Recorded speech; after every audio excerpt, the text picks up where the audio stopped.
Que le Seigneur notre Dieu bénisse chacun d'entre nous. Et que nous vous saluons, vous tous qui êtes en ligne. Et nous saluons l'interprète. Nous saluons aussi tous les techniciens. Et que le Seigneur notre Dieu puisse assister chacun de nous. Nous allons prendre les Écritures dans Apocalypse chapitre 3. Nous prenons du verset 20 jusqu'au verset 22. Voici, je suis dans la version Louis Segobien Scofield. Voici, je me tiens à la porte. Et je frappe. Si quelqu'un entend ma voix et ouvre la porte,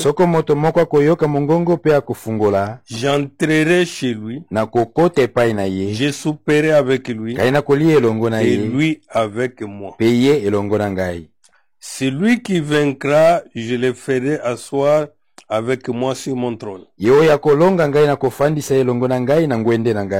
Comme moi j'ai vaincu, et me suis assis avec mon Père sur son trône.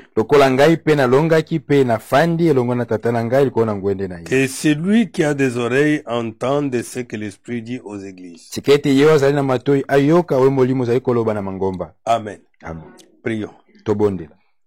Dieu Tout-Puissant, Créateur du ciel et de la terre. Tu nous laisses encore un peu de temps sur la terre, Seigneur. C'est pour notre préparation. Tu viens réellement bientôt, Seigneur. Prendre cette épouse qui n'a ni tache ni ride, ni des choses semblables. Dieu Tout-Puissant. Pendant ce temps, nous avons un réel désir d'être enseignés par toi. D'être perfectionnés par toi. Et que Dieu d'amour, Créateur du ciel et de la terre, tous les signes montrent qu'il n'y a plus du temps. Mais Seigneur, nous ne voulons pas être parmi ceux qui ont souffert en vain. Mais nous voulons être parmi ceux qui participeront à l'enlèvement. Puisses-tu, Seigneur notre Dieu, nous aider à travers ta parole. Dieu d'amour, de grâce et de miséricorde. Toi qui connais mieux nos faiblesses. Aide-nous. Assiste-nous. Secours-nous. Lave-nous. Sanctifie-nous. Remplis-nous du Saint-Esprit. Créateur du ciel et de la terre. Nous nous confions ainsi devant ta face. Afin que toi seul dans ta grâce, que tu fasses de nous ce que tu voudras.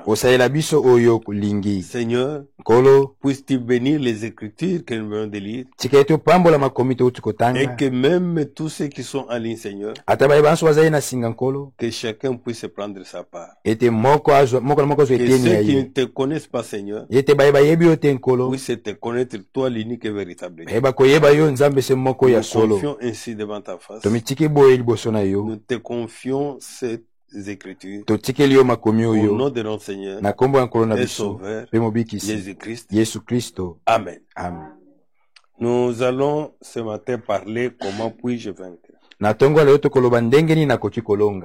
Alors ici, on nous dit tout d'abord au verset 20 que le Seigneur dit: voici je me tiens à la porte.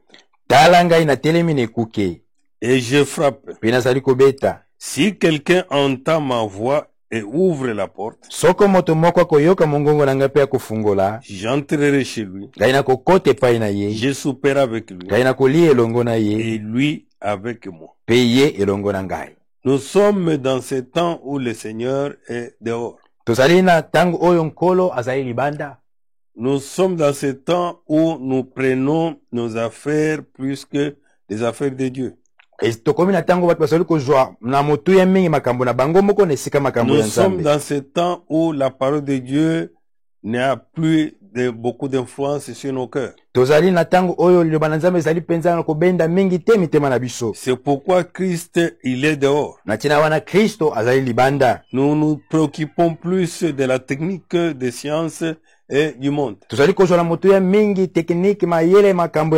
Nous nous préoccupons plus de ce que nous devons faire aujourd'hui.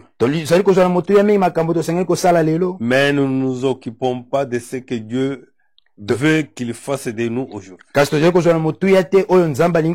C'est ainsi que le Seigneur est totalement dehors. Il est en train de toquer à la porte, afin que quiconque ouvre la porte de son cœur et que le Seigneur puisse réellement entrer, qu'il puisse réellement souper avec lui, puisque nous sommes au temps du soir, à quelques minutes de la fin de la minuit, où le Seigneur est totalement dehors et le Seigneur est en train de toquer. Oui, mon frère. Oui, ma soeur. L'enlèvement, comme nous l'avons parlé l'autre fois, que ce n'est pas le pique-nique. L'enlèvement demande beaucoup d'exigences. Alors ici on nous dit au verset 25, c'est lui qui vaincra. L'enlèvement c'est pour le vainqueur. Oui. Que celui qui vaincra, je le ferai asseoir avec moi sur mon trône. Comme moi j'ai vaincu, et me suis assis avec mon Père sur son trône. Et celui qui a des oreilles entend ce que l'Esprit dit aux églises. Ce ne sont pas des lettres écrites uniquement, mais c'est le Seigneur qui nous parle à travers ces écritures. C'est celui qui a des oreilles qui l'entend. Mais mon frère, ma soeur, mais nous devons prendre, comme on n'a pas assez de temps,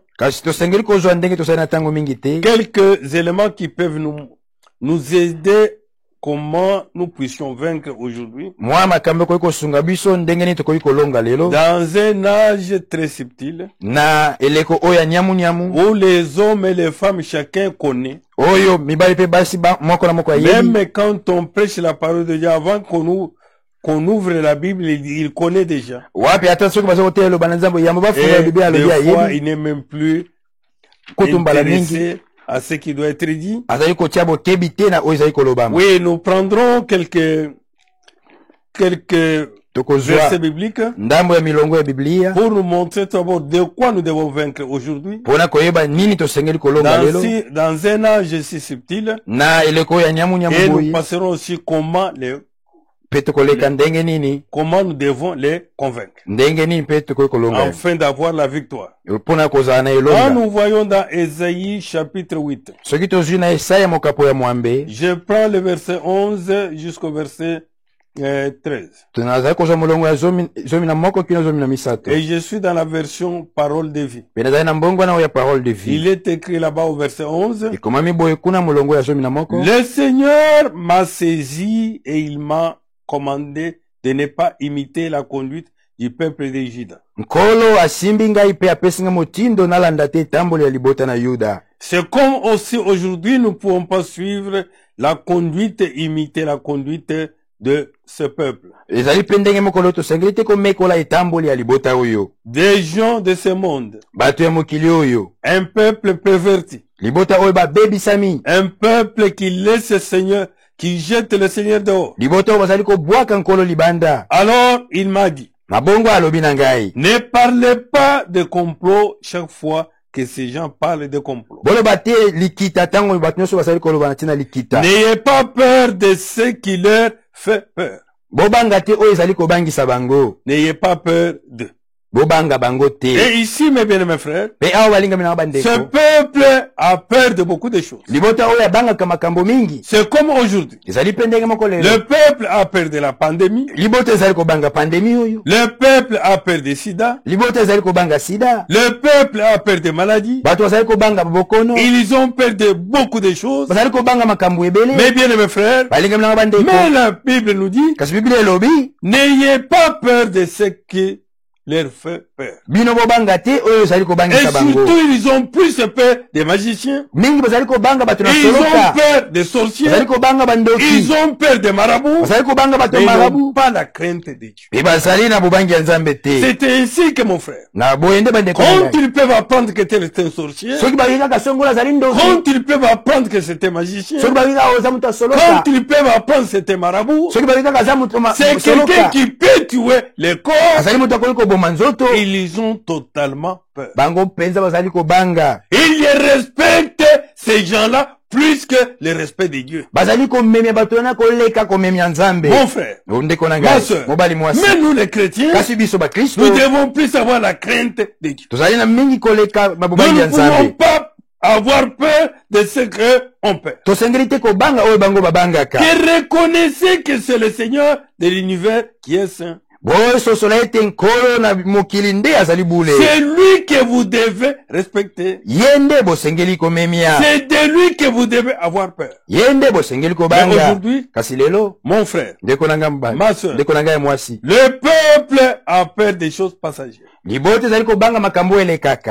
Et ils ont peur des fétiches. Des sorciers de féticheurs. Des marabouts et toutes ces choses. Ils ont totalement peur. Mais il manque le respect des choses de Dieu. Oui mon frère. Oui ma soeur. Mais nous devons, nous ne pouvons pas avoir peur de ces choses-là. Des fétiches ou des marabouts. Mais nous devons plus avoir la crainte de Dieu. Et nous devons respecter Dieu. Oui mon frère. Nous devons vaincre de quoi? Nous devons vaincre de la peur. De la peur comme les hommes du monde. De ne pas nous comporter comme eux. De ne pas craindre ce qu'ils craignent. Mais nous devons plus savoir la crainte de Dieu qui est le commencement de la sagesse. Oui, mes bien-aimés. Oui, mon frère. Oui, ma soeur. Nous voyons encore un autre élément.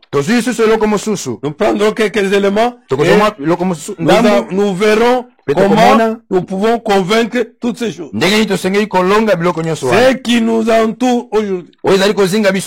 Tout ce qui nous apporte comme des pesanteurs. Nous avons beaucoup de pesanteurs. Ils risquent de nous empêcher d'être enlevés.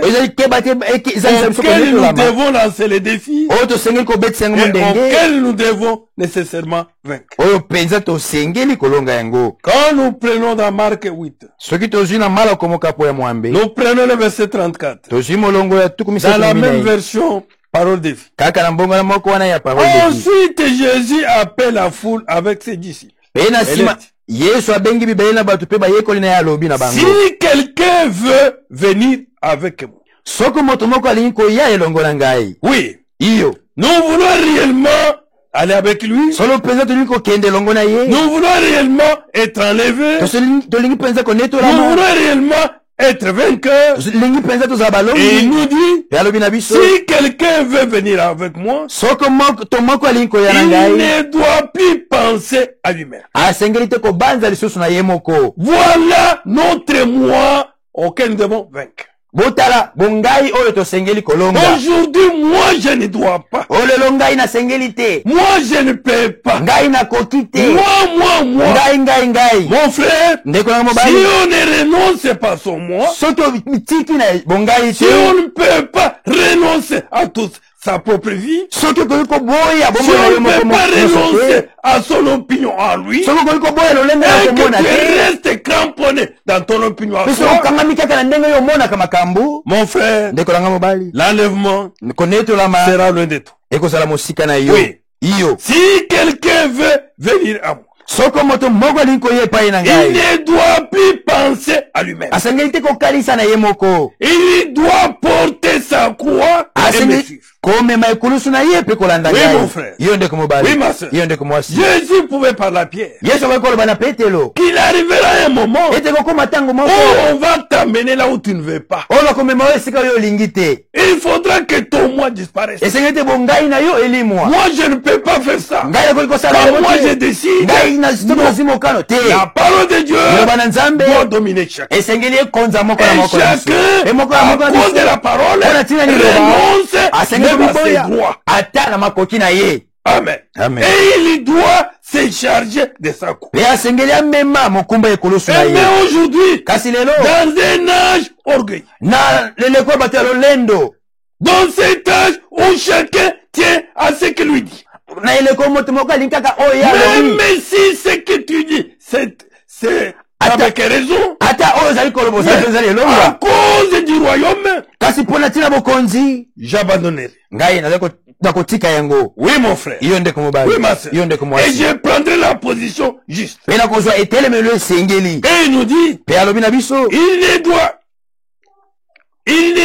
il ne doit plus penser à lui-même. Asengeli te kobanza na ye moko. Il doit porter sa croix. Asengeli amema ekulusu na Et me ye. suivre. Pe kolanda En ngai. effet, Na bongo. c'est lui qui veut sauver sa vie, Oyo kolinga abikisa bomoi na ye. la perdra. Akobungisa yango. Mais celui qui perdra sa vie à cause de moi Kasi ye akobungisa bomoi na ye. et Mpona de ntina la na ngai. bonne nouvelle, Pe mpona sango malamu. il l'a sauvé. Ye akobikisa to akozwa yango lisusu. Amen. Amen. Quand la parole de Dieu, qui est la bonne nouvelle, parle, Tango liloba na Nzambe za sango malamu elobi. donne un conseil. Ezali kopesa toli. Mon frère, ma soeur, Ndeko yanga mobali masi. malgré ma position figée, Ata etelemeli oya yo to ya ngai oyo natangamaki na yango. malgré la raison que je pouvais avoir, Ata elonga nakoki kozala na yango. je renonce. Nakotika. Et pourtant, Nzoka nde. nous sommes dans cet âge. Tozali na eleko oyo. Mon frère, ma soeur, Ndeko yanga mobali où masi. chacun tient à sa personne. Moto na moko azali kokangamaka oyo ye azali. Chacun veut qu'on puisse l'honorer, Moto nyonso le alingi valoriser. bapesa Ceci, lokumu. cela. Ayeba na boye na boye. Non. Te. Renonce à ta renommée. Miboya tika na yo koyebana na yo. Renonce à ta personne. Tika bomoto na yo. Renonce à ton égoïsme. Tika na likunya to. Renonce Kopimi na à ton yo. propre moi. Tika na bongai na yo. Et charge-toi Pe zwa mokumba de la croix du Seigneur. ya ekulusu na nkolo. Le Seigneur a souffert. Nkolo anyokomaki. Et la Bible dit, E Biblia elobi. lui le bois vert Ye nzete mobeso. n'avait jamais ouvert la bouche. Atika kofunga On l'a monoko te. insulté, Bafingaki on l'a ye. minimisé, Bacholaki et ye. on a fait tout. Basalaki On a nyonso. tiré même sa barbe. Bapikolaki ata mandefu na ye. Oui, mon frère. Iyo ndeko mobali. Si une personne gagne toutes les richesses du monde, Soki moto akozwa na ye bozwi nyonso mokili. mais si elle perd sa vie, Kasi soki abungisi bomoi na ye. à quoi cela lui sert-il? Yango kozala na ntina nini mpo na ye. Qu'est-ce qu'on peut payer en échange de la vie? Eloko nini okoki kofuta na esika ya bomoi. Il n'y a rien qu'on peut payer à l'échange de la vie. Eloko moko ezali te okoki kofuta na esika Ce ya n'est pas bomoi. l'argent, Ezali misolo ce te. n'est pas l'habillement, Ezali ce bimwana ne to sont te. pas des maisons, Ezali ce bandako ne sont te. pas cela. Ezali boye na boye te. Kasi Aujourd'hui, lelo mon frère, ndeko na ngai. notre moi pèse sur nous. Bongai ezali penza na bozito likolo na biso. Ça pèse tellement sur nous Ezali penza na bozito likolo na biso. avec une grande pesanteur Nako benda que ça makasi. risquerait de nous faire rater la lèvre. Keba ete ekozakisa biso konetola Et ma. nous devons vaincre notre propre moi. Eto sengeli kolonga bongai na Comme biso. disait l'homme de Dieu, Lokola moto na nzambe azali que koloba. Branham doit mourir Ete Branham asengeli afin kokufa. que Christ Po ete Kristo vit. abika. Notre moi aussi Bongai na biso pe. doit disparaître. Esengeli kolimwa. Notre moi Bongai doit mourir. esengeli kokufa. Notre moi, Bongai na nous biso. devons le vaincre. Tosengeli kolonga yango. Afin que Po ete la vie de Christ bomoi na Kristo germe en nous.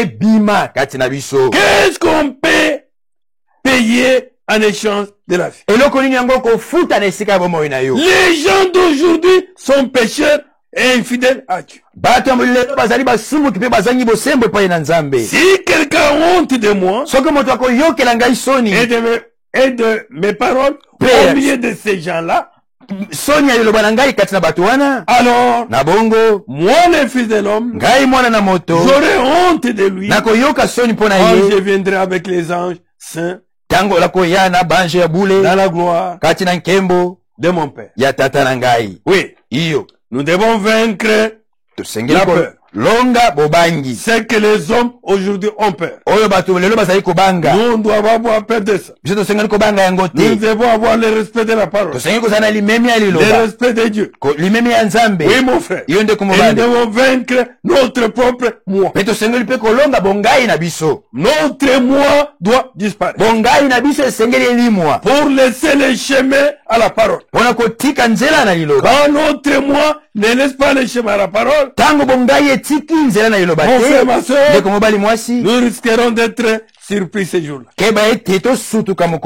Que le Seigneur nous aide. Dans 1 Jean 2, nous avons quelque chose avec. Oui, mon frère. Il nous a dit là-bas, dans 1 Jean 2, 15.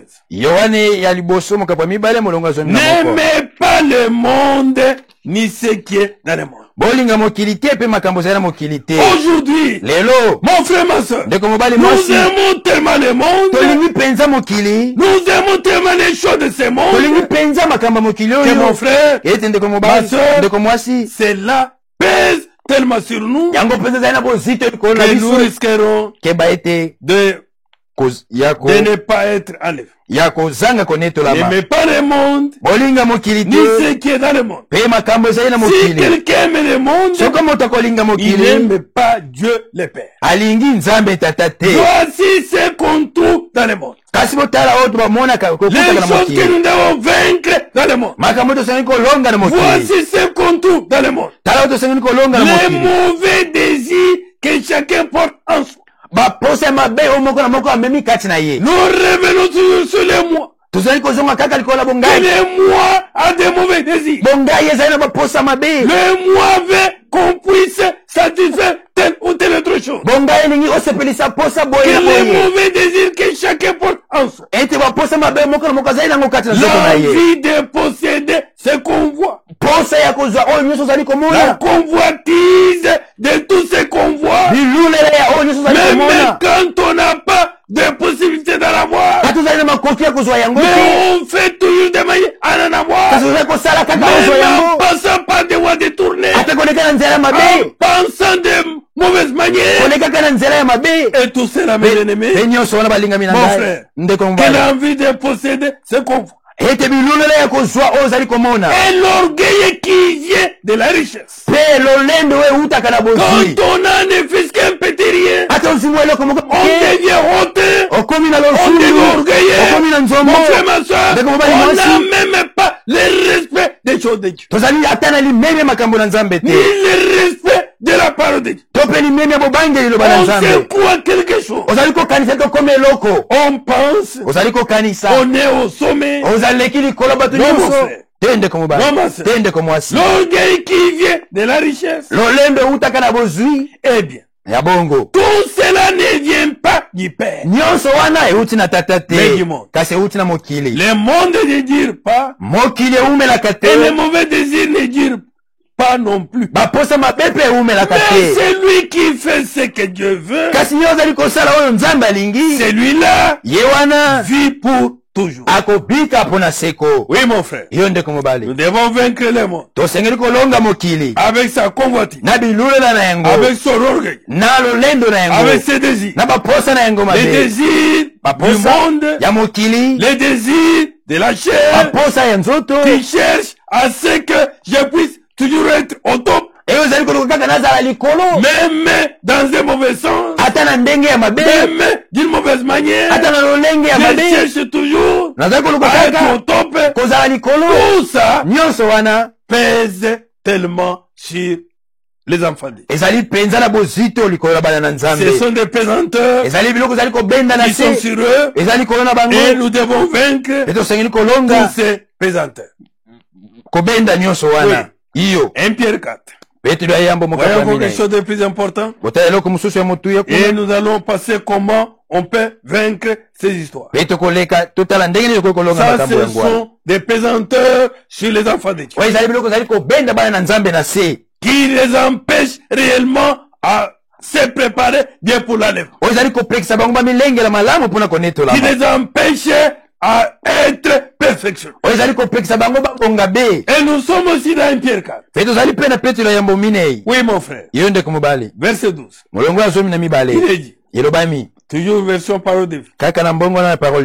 Amis très chers, vous êtes dans le feu de la souffrance. Oui, mon frère. Oui, ma soeur. Les souffrances doivent arriver. Oui. On ne doit pas les écarter. Les épreuves, les souffrances sont nécessaires dans la vie d'un enfant de Dieu. Amis très chers, vous êtes dans le feu de la souffrance. Ne soyez pas surpris. Ce n'est pas étonnant. La souffrance doit arriver, ma soeur. La souffrance doit arriver, mon frère. Que ne t'étonne pas. Ce fait va montrer ce que vous valez. C'est à travers les épreuves, l'incompréhension, les difficultés, les souffrances qui doivent venir. C'est à ce moment-là, mon frère, ma soeur, que tu montreras si tu es chrétien ou chrétien. C'est ce que la parole de nous dit. Ce fait va montrer ce que vous valez. On n'est pas seulement chrétien quand on est dans l'abondance. On n'est pas seulement chrétien quand on a une bonne vie. Non, mon frère. Non, ma soeur. Il faut que les difficultés, les épreuves, les souffrances, l'incompréhension, et toutes ces choses arrivent dans la vie. C'est à ce moment-là, la manière dont tu vas agir, la manière dont tu vas réagir, la manière dont tu vas te comporter, c'est ce qui te jauge là où tu es. Amen. Amen. La Bible, elle est complète. Ce fait va montrer ce que vous valez. Si vraiment vous participez aux souffrances du Christ, soyez joyeux. Amen. Amen. Ne soyez pas seulement joyeux quand vous êtes dans l'abondance. Ne soyez pas seulement joyeux quand vous en avez à manger. Ne soyez pas joyeux quand vous en avez à comme habillement. Ou l'argent. Non, mon frère. Non, ma soeur. Qu'un peu d'argent disparaisse. On va voir. Quel sera ton comportement? Une petite incompréhension peut arriver. Une petite épreuve peut arriver. Une souffrance peut arriver. Voyez maintenant la manière dont tu réagis. Oui. Que ce feu va montrer ce que vous valez. Si vraiment vous participez aux souffrances du Christ, soyez joyeux. Alors, quand vous verrez sa gloire, vous serez également heureux et plein de joie. Si on vous insulte parce que vous êtes disciples du Christ, quel bonheur pour vous. Vous voulez seulement qu'on vous élève. Oui. Voilà cette sœur. Voilà ce frère. Non, Non, mon frère. Non, ma soeur. Vous devez vaincre toutes ces choses. Être testé. Les tests, c'est pas les épreuves. C'est pas la souffrance. Oui, mon frère. Oui, ma soeur. C'est pas la déception. Que tu es testé pour voir qu'est-ce que tu vaux. Et il faudra, pendant ce temps-là, vaincre ça, garde en position d'un chrétien, d'une chrétienne. Amen. Amen. Mais aujourd'hui, quand on vous dit, ah, vraiment, c'est sœur, je t'ai béni, ah, c'est merveilleux, mais sœur, je vois que tu as maigri, qu'est-ce que tu veux dire? Non, ma soeur. Non, mon frère.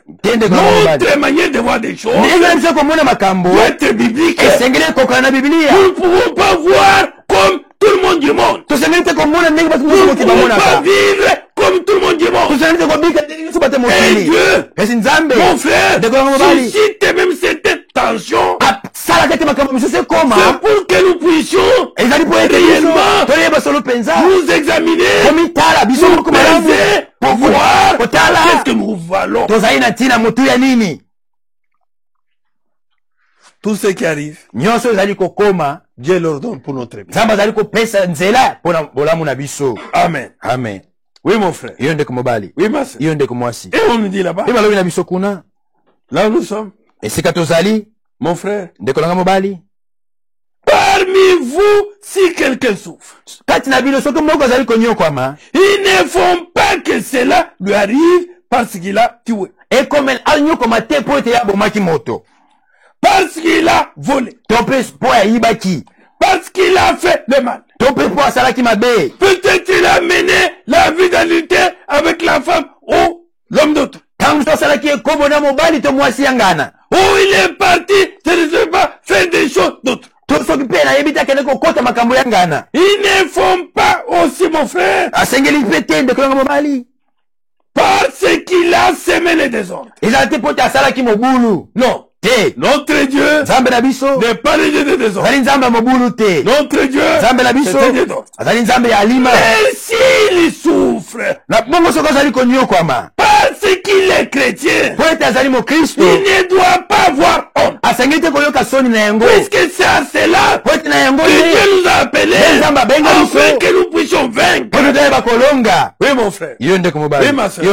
Comme les gens du monde disent que quand vous obtenez quelque chose sans beaucoup de combat, vous n'allez pas prendre ça avec valeur. Oui.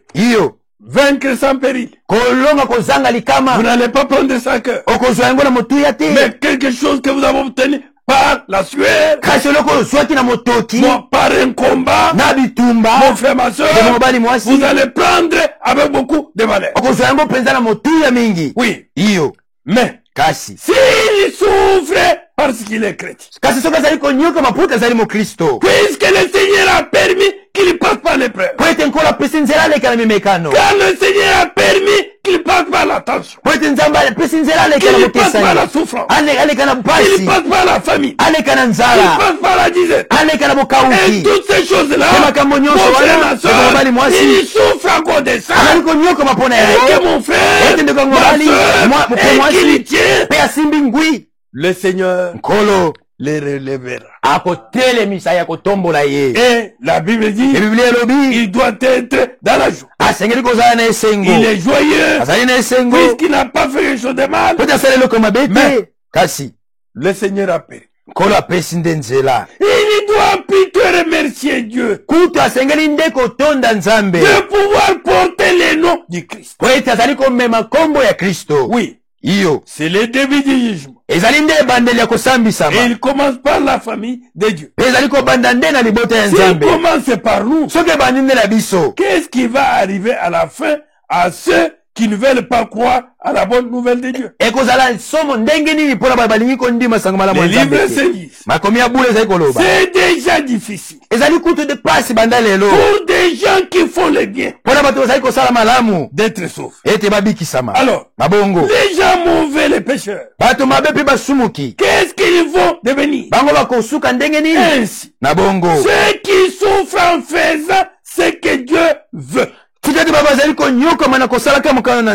Amen. Amen. C'est ainsi ceux qui souffrent en faisant ce que Dieu veut. Doivent se confier à leur Créateur, qui est fidèle, et continuer à faire les biens. Amen. Amen. Ne vous vengez pas. On lui a fait ça. On lui a fait ça. Je fais ce que Dieu veut. Amen. Je ne puisse pas me lasser à faire les biens. Que Dieu nous aide. Oui, mon frère. Nous devons vaincre la peur, nous devons vaincre les propres moi, nous devons vaincre les choses de ce monde, toutes les pesanteurs de ce monde sur nous-mêmes, sur tout ce que nous voyons. Nous devons vaincre les difficultés, les épreuves, les souffrances et toutes ces choses. Mais comment maintenant nous devons lever?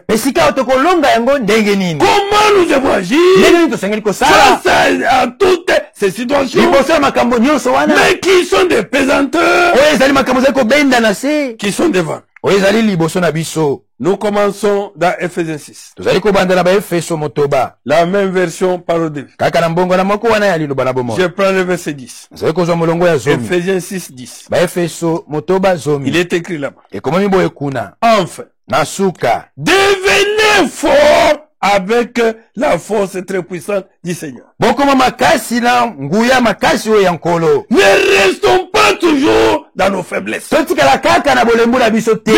que nous étions, nous continuons à nous répéter, à nous voter là-dedans. Que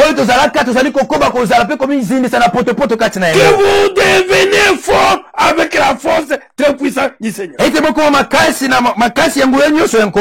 par votre propre force à vous, mais avec la force puissante du Seigneur. La force du Seigneur est toute puissante. Prenez avec vous toutes les armes de Dieu pour pouvoir résister au piège de l'esprit du mal. Oui, nous sommes dans un temps où le mal abonde. Et nous sommes aussi dans le temps où l'église du Christ est perfection. L'épouse de Christ est perfection. En faisant croiser l'époux. Non. Ce n'est pas contre des êtres humains que nous devons lutter. Mais c'est contre des forces très puissantes qui ont autorité et pouvoir. Notre combat n'est pas charnel. Nous devons vaincre d'une manière spirituelle. Ce n'est pas un administrant de coups. Ce n'est pas un insultant ou en nous fâchant. Ce n'est pas nous vengeant ou en faisant ceci. Car nous ne luttons pas contre les êtres humains, mais contre les forces très puissantes qui ont autorité et pouvoir. Nous devons lutter contre les puissances qui dirigent le monde de la nuit. Il y a les puissances qui dirigent le monde de la nuit. Contre les esprits mauvais qui habitent entre le ciel et la terre. Entre le ciel et la terre, nous avons des esprits. Et nous devons les esprits mauvais. Et ce sont eux auxquels nous devons vaincre. Ce sont eux qui influencent la vie sur la terre. Ce sont eux qui influencent les pesanteurs sur nous. Et nous devons combattre et lutter, convaincre. Contre les esprits mauvais qui habitent entre le ciel et la terre. Comme nous devons vaincre, engager dans cette guerre. Au verset 13, il est dit, c'est pourquoi prenez toutes les armes de Dieu. Offensive comme défensive. Pour que nous puissions vaincre. Et nous allons prendre quelques armes ici. Qui peuvent nous aider à vaincre. Il est dit, ainsi, dans les mauvais jours, comme les jours que nous traversons, qui sont les mauvais jours, vous pourrez résister. Et après avoir bien lutté, vous resterez debout. Amen. Vous aurez la victoire. Tout en restant debout. Oui. Alors debout. Prenez la vérité comme ceinture. C'est pourquoi la Bible nous dit, fuyons les mensonges, nos frères, ma soeur, et que dans nos portes, jugeons avec vérité. Oui. Parlons-nous les choses vraies. Que la vérité sorte de nos bouches. Mettez la justice comme cuirasse. Comprenez comme sandales l'ardeur pour annoncer la bonne nouvelle de la paix. On doit avoir ses ailes. Dans nous, c'est la parole. De parler des choses de Dieu. Pas seulement au niveau de la bouche. Même notre vie doit parler, enseigner avec zèle les choses de Dieu. Toujours et partout. Prenez les boucliers de la foi. Les hommes et les femmes qui prennent Dieu homme. Les hommes et les femmes qui croient à toute la promesse. Les hommes et les femmes qui croient à tout ce que Dieu a dit. Et qui ne discutent pas avec Dieu. Même s'ils ne comprennent pas, comme l'a dit, ils disent Amen. Amen. Oui. Que prenez les boucliers de la foi. Avec lui, vous pourrez éteindre les flèches brillantes de l'esprit humain. Comme nous allons voir dans Hébreux 11, mon frère, ma soeur, comment les autres ont vaincu. Oui. Nous devons aussi vaincre. En prenant la vérité, en prenant la justice, en prenant les ailes de l'évangile, en prenant la foi qui est le bouclier, pour éteindre les flèches brillantes de l'esprit humain. Recevez aussi le casque du salut et l'épée de l'esprit.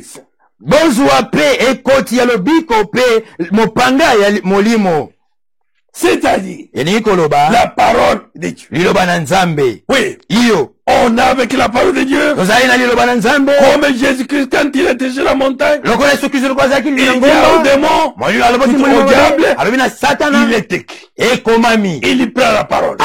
Nous aussi, mon frère, ma soeur, quand toutes ces pesanteurs viendront, avec la convoitise du monde et toutes les choses, pour t'attirer vers là, tu diras, il est écrit, les justes vivra par la foi. Amen. Et non par le vol. Et non par la convoitise. Arrière de moi, je vis par la foi. Je crois que le Dieu qui a fait la promesse est correct. Il est vrai. Il m'accordera. Oui, mon frère. Oui, ma sœur. Priez sans cesse. Nous avons la parole. Nous avons la vérité. Nous avons les aides de l'évangile. Nous avons la justice. Et nous devons aussi avoir la vie de prière. Priez sans cesse. Faites toutes vos prières et vos demandes par l'Esprit Saint. Soyez bien attentifs. Et priez fidèlement pour tous les chrétiens. Priez aussi pour moi, afin que Dieu mette sa parole dans ma bouche. Alors j'annoncerai avec courage le mystère de la bonne nouvelle. Oui, mon frère. Oui, ma soeur. Mais aujourd'hui, les chrétiens n'ont même plus tout cela. Mais les chrétiens deviennent des propagateurs des mensonges dans des réseaux sociaux. Oui. La vérité triche à la place publique. Nous dit Esaïe. Oui, mon frère. Oui, ma soeur. Les gens qui pouvaient parler des grands témoignages de Dieu, des merveilles de notre Père. Mais nous sommes que dans les réseaux sociaux, avec beaucoup de mensonges, de contre-vérités. Mais comment on va vaincre? Pendant que nous-mêmes, nous sommes les propagateurs de mensonges. Que la nouvelle année. Et si nous ne savons pas utiliser nos réseaux sociaux, mon frère, nous devons vaincre les réseaux sociaux. Et si ces gens ne vont les vaincre, beaucoup de mensonges, il y a dedans. Mais la vie des prières disparaît. Le temps que je pouvais être la marche en prière, j'ai que des téléphones avec des réseaux sociaux. J'ai que des conversations de gauche à droite. Non, mon frère. Non, ma soeur. Tout cela pèse sur les chrétiens. Nous devons les vaincre. En utilisant la parole. En utilisant la vérité. En utilisant la foi. En utilisant la prière. Et nous devons vaincre toutes ces choses. Oui, mon frère. Oui, ma soeur. Que le Seigneur nous aide. Oui. La parole de Dieu. Que nous devons utiliser. Qui est vraiment une épée. Comme nous dit la Bible. Nous sommes encore dans Hébreux 4. Dans la même version. Verset 12. La parole de Dieu est vivante. Elle est pleine de force. Oui, mon frère. Pour avoir la victoire, il faut la force. Et cette force ne viendra pas de ton raisonnement. Ne viendra pas de ta pensée. Ne viendra pas de tes conseils ou des conseils d'hommes. La force vient de la parole. Elle coupe mieux qu'une épée qui coupe de côté. La parole de Dieu entre en nous en profondeur. Oui. Pourquoi il doit entrer en profondeur? Elle va jusqu'au fond de notre cœur. La parole doit pas être dans la tête. Mais la parole doit être au fond de nos cœurs. Que le Seigneur nous aide. Jusqu'à l'articulation et jusqu'à la moelle. Elle juge les intentions et les pensées du cœur. Rien n'est caché pour Dieu. Tout ce qu'il a fait se présente ouvertement devant ses yeux. Son regard découvre tout. C'est à lui que nous devons rendre compte. Epai na yende tosengeli koyanola. Oui, mon frère. Yonde komobali. Oui, ma sœur. Yonde komwasi. La parole de Dieu, Ilobana nzambe. c'est une grande épée. Ezali mopanga Et monene. cette épée Epai mopanga yango. qui doit nous aider, Weseli kosunga biso. mon frère, Yonde à komobali. vaincre réellement. Yako longa penza. Sans oublier Kosanga le kobosana. bouclier Nguba. qui est la foi.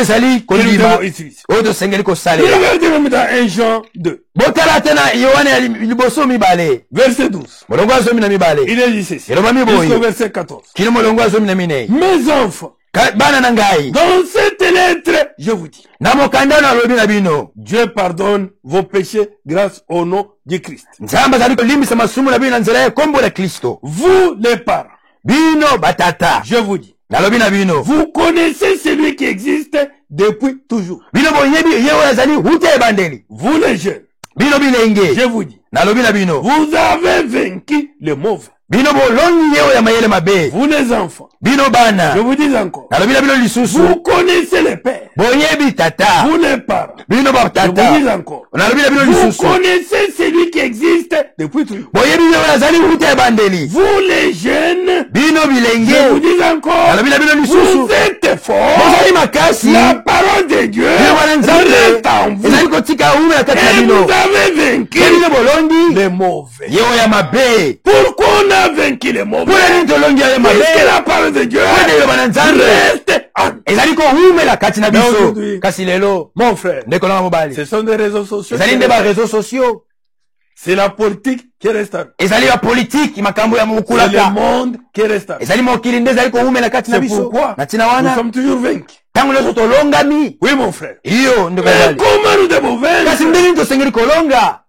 Nous devons vaincre quand la parole demeure dans nos cœurs. Tosengeli kolonga tango yo bazali koumela mutema na biso. Et que nous avons la vie de prière. Peto mutozali na bomoi ya mabondeli. Et que mon frère, nous avons la foi qui est le bouclier. Peto mutozali na kondima wa ezali nguba. Oui, Iyo. la parole de Dieu Yo bana nzambe. doit réellement Ezo isengeli penza. demeurer dans nos cœurs. Koumela na mitema na Et que biso. mes bien-aimés, Pe balingami na comme ngai. il est écrit dans Jacques 1, Lokole komami na Yakobo mokapo ya liboso. je prends Jacques 1, verset 19. Nazali kozwa Yakobo mokapo ya liboso molongo ya zomi na Il libwa. est écrit là-bas. Ekomami boye kuna. Mes frères et mes sœurs très aimés, Bandeko na ngai mibali pe basi balingami. vous devez savoir ceci. Bosengeli koyeba boye. Chacun doit être rapide pour écouter, Moko na moko asengeli kozala koselingwa mpona koyoka. mais lent pour parler. Kasi asengeli kozala malembe mpona Pourtant koloba. aujourd'hui, Nzoka nde nous lelo. voulons beaucoup parler. Tolingaka koloba nde mingi. Nous exhiber beaucoup. Tukomitalisa Pour mingi. qu'on sache que nous connaissons. Po tobayeba te toyebi. Qu'on sache que oui, il est quelque chose. Bayamona ete penza azali Non. eloko. Te. Et que chacun Ete moko na moko. soit rapide pour écouter. Azala na lombango mpona Mais koyoka. là pour parler. Kasi malembe mpona koloba. Là pour se mettre en colère. Malembe mpona kosilika.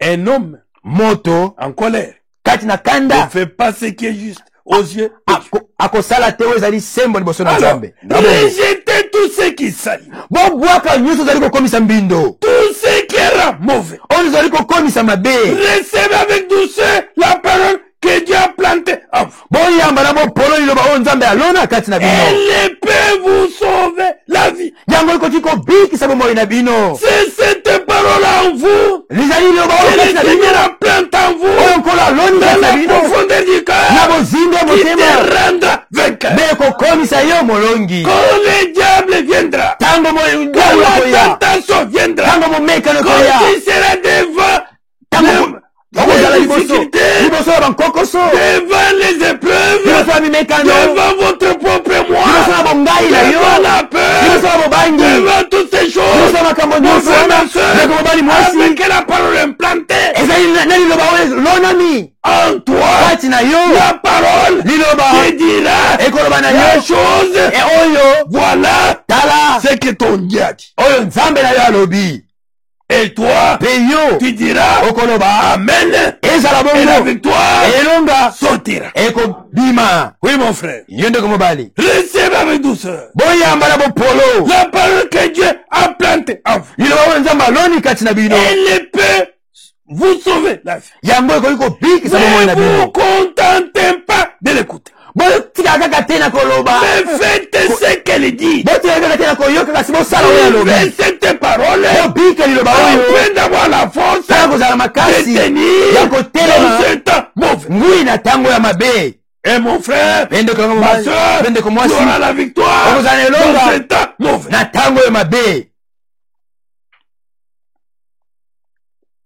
Sinon, vous vous trompez vous-même. Vous tromperez votre conscience. Et celui qui écoute la parole et qui ne fait pas ce qu'elle dit, voici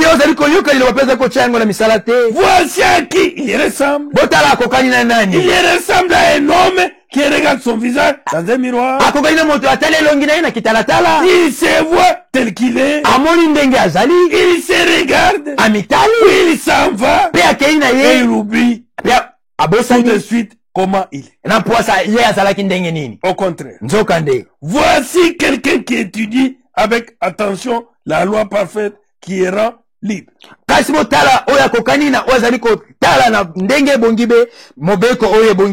Il reste attaché à cette loi. Il écoute la parole. Il ne l'oublie pas. Il fait ce qu'elle dit. Amen. Il fait ce que la parole de Dieu dit. Ce n'est pas quelqu'un qui cherche à se justifier, non. Qui se justifie? Mon moi. Puisque mon moi n'aime jamais être humilié. Mon moi veut toujours avoir raison. Et pourtant, nous devons le vaincre. Notre propre moi. Qu'il puisse éprouver la honte. Et que la parole de Dieu puisse avoir raison. Oui, mon frère. Oui, ma soeur. Il ne l'oublie pas. Et il fait ce qu'il dit. C'est comme là. Sera heureux dans ce qu'il fait. Oui. Il aura la victoire. Mon frère, ma soeur, mais le temps avance. Prenez un peu quelques héros. Comment ils se sont comportés.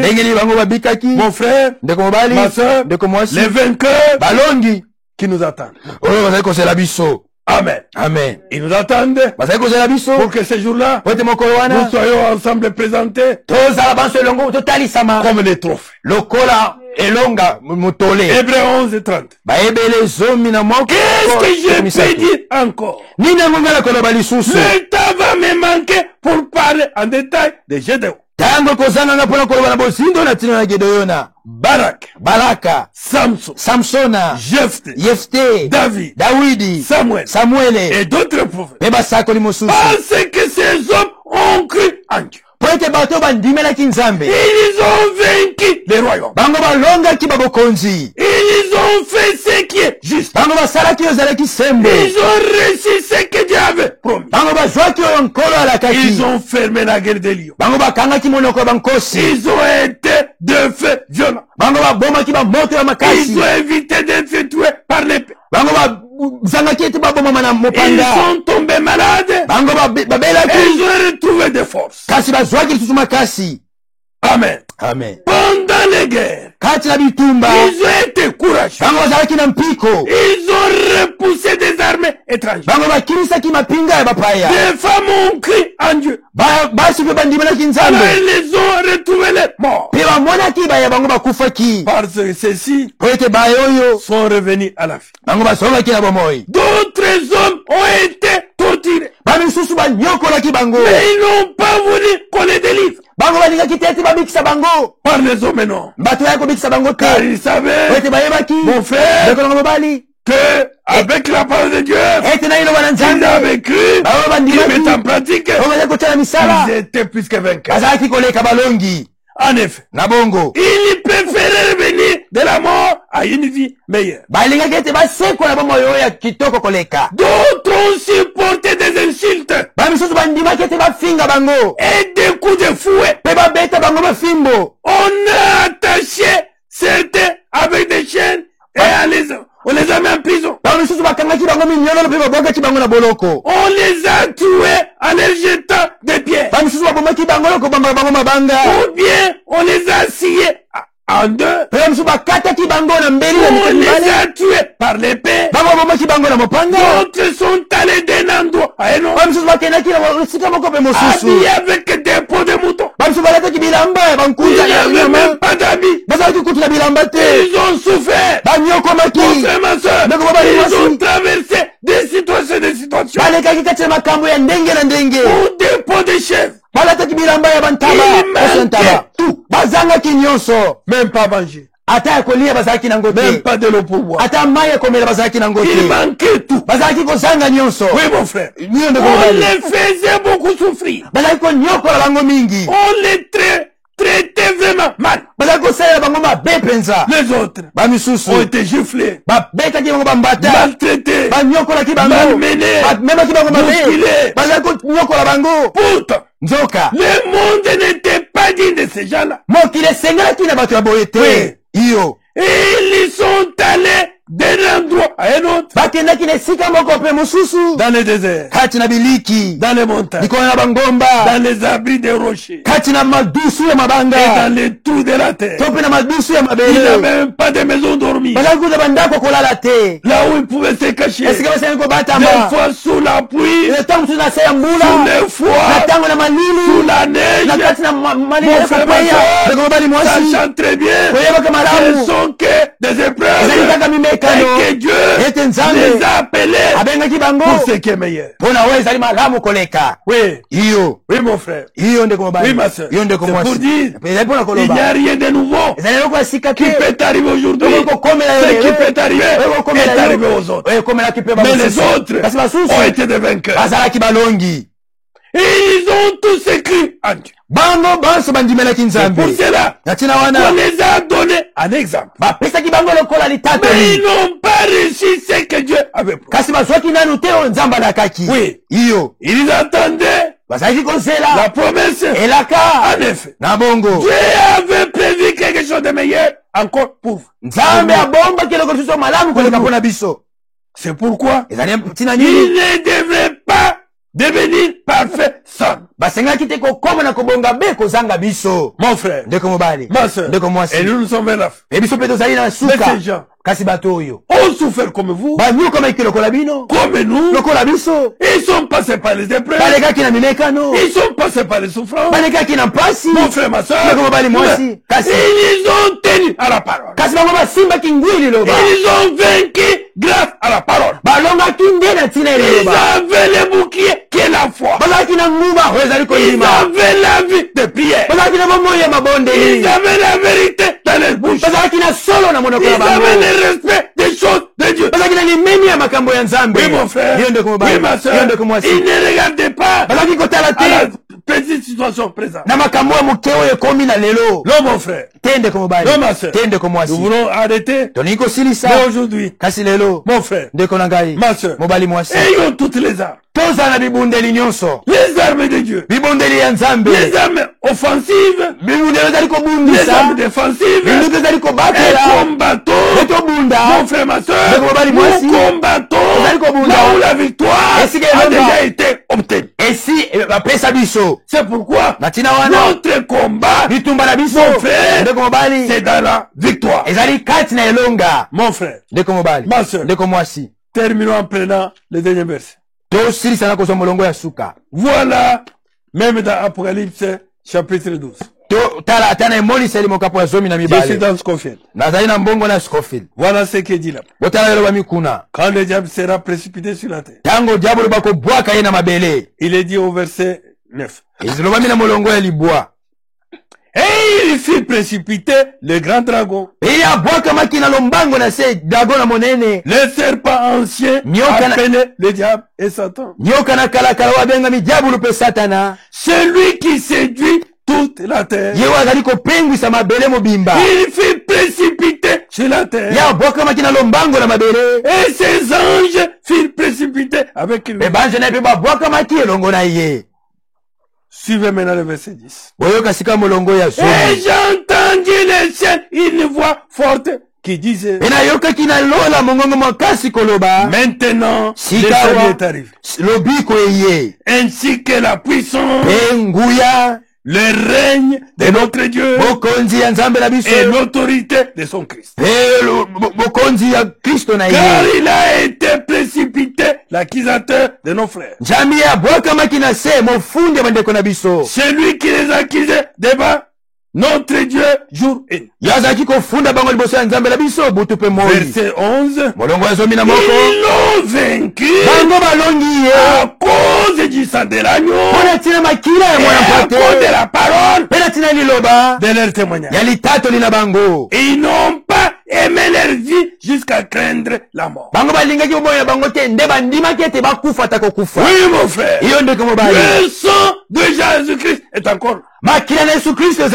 Sa parole est là. C'est nos forces, mon frère, ma soeur. La victoire, Christ nous l'a déjà donné. Il a dit, j'ai vaincu le monde. Et nous combattons dans la victoire. C'est pourquoi, mon frère, n'ayez pas peur.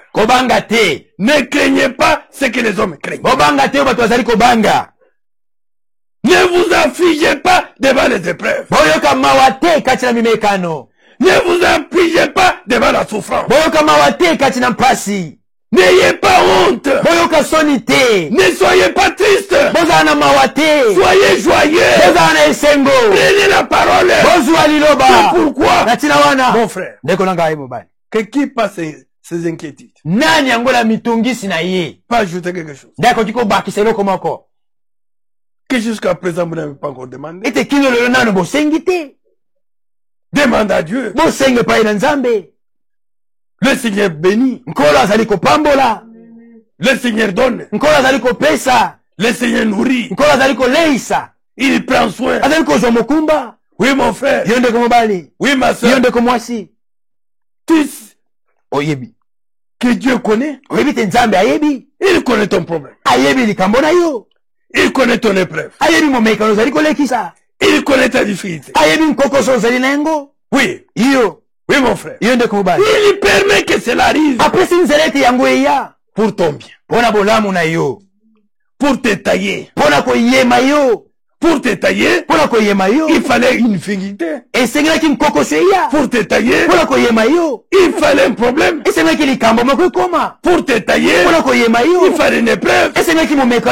Pour te tailler, mon frère, il fallait que quelque chose arrive. Ne cherche pas seulement ce qui te plaît. Reconnais Dieu dans tout ce qu'il fait. Et que tout c'est pour ton bien. Comment nous allons vaincre? Vaincre quoi?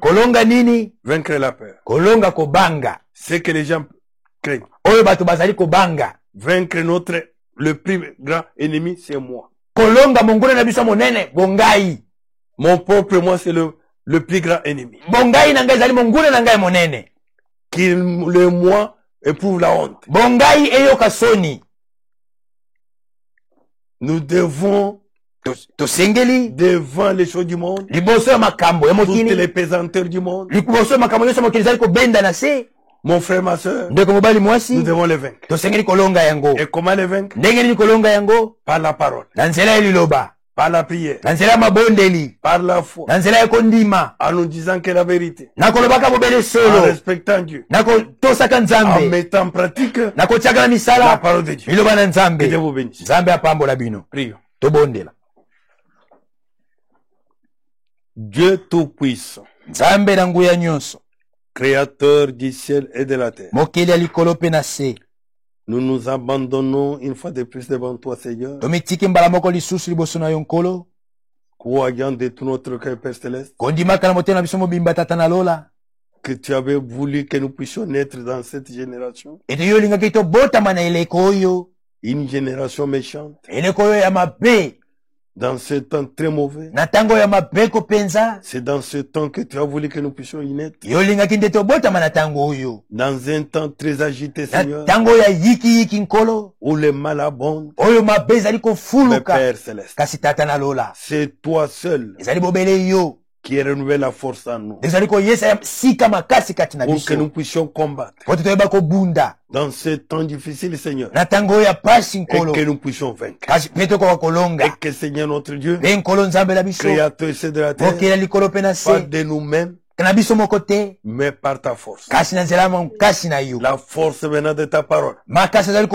C'est pourquoi, oh Seigneur, implante ta parole dans chaque cœur. Et accorde-nous la capacité, Seigneur, de mettre en pratique ta parole. Et que Père Céleste, donne-nous cette capacité de renoncer à notre propre moi. De ne pas avoir peur de ce que les autres craignent. Avoir la crainte de ton nom, Seigneur. Et le respect de ta parole. Dieu de gloire. Le Dieu véritable. Nous nous abandonnons en toi, Seigneur. Puisses-tu soutenir chacun, frère, chaque sœur, tu puisses vraiment pendant ce temps nous soutenir. Et que devant toutes les situations, que nous sachions quelle est la part de Dieu. Et que nous sachions que tout ça, c'est pour notre bien. Dieu de gloire. Le Dieu véritable. Nous abandonnons chacun de tes fils. Tu connais aussi les besoins de chacun, Seigneur. Soit solution au problème de chacun.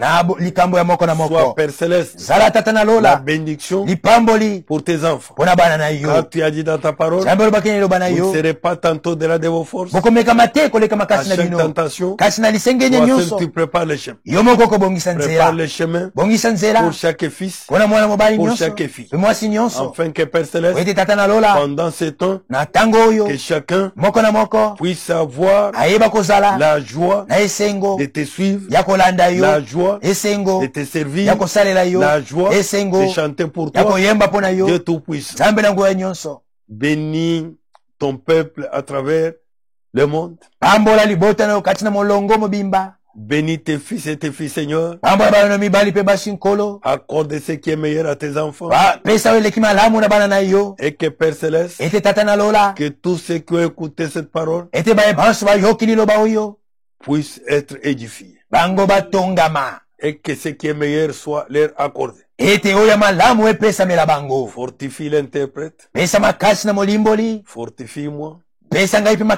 Fortifie chaque auditeur. Fortifie chaque technicien. Assiste en toute occasion. Au nom de notre Seigneur et Sauveur Jésus-Christ. Amen. Amen.